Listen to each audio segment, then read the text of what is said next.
All right, second video. Hopefully you're figuring it out okay.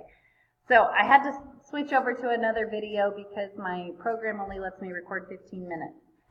And I didn't want to get cut short.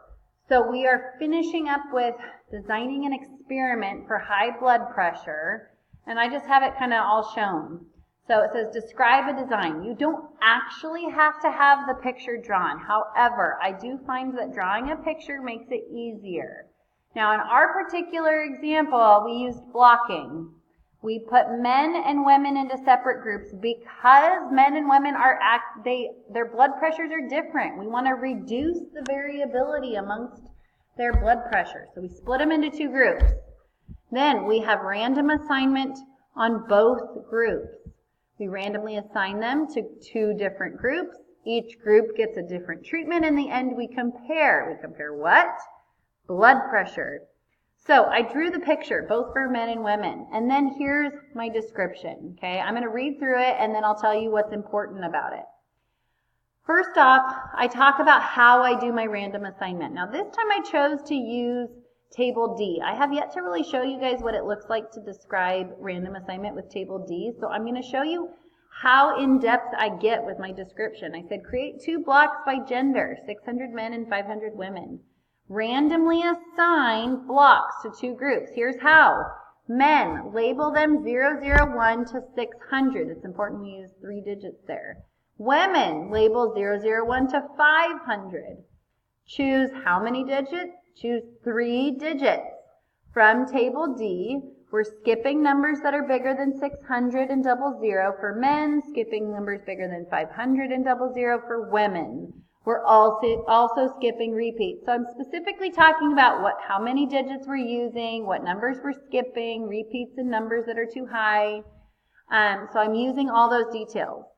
I then say choose 300 men for group 1 and 250 women for group 2. The remaining subjects go into group 2.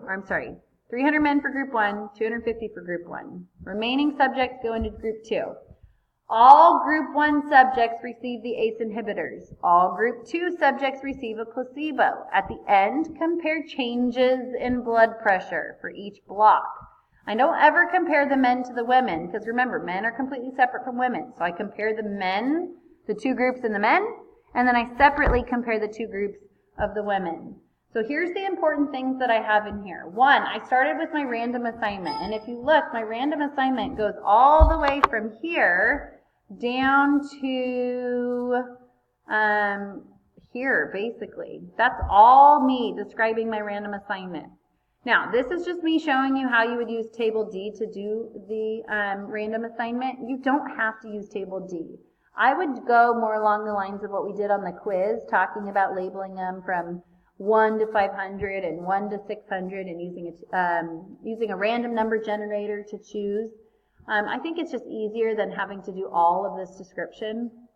You could have also said, write everybody's names on a hat and choose the first, put them all on the same size slip of paper, mix thoroughly, and choose that way. But whatever you do, make sure you give details in your random assignment.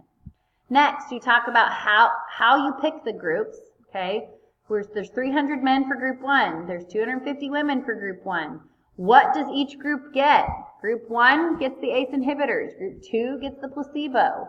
And then at the end, what are we comparing? In this case, we are comparing the changes in blood pressure. So those are the types of things I'm going to be looking for in your description. Be plenty descriptive in your random assignment. Talk about who goes into what group, what does each group get, and what are you comparing. So just make sure that you've got all those details in there so you don't get marked off. All right, so I just want to say good luck studying. Please feel free to text me through the Remind if you have a question about anything I talked about in this video or a question in the multiple choice, whatever the case may be. Please don't hesitate to text me if you have a question. All right, so good luck studying, and we'll see you in the morning.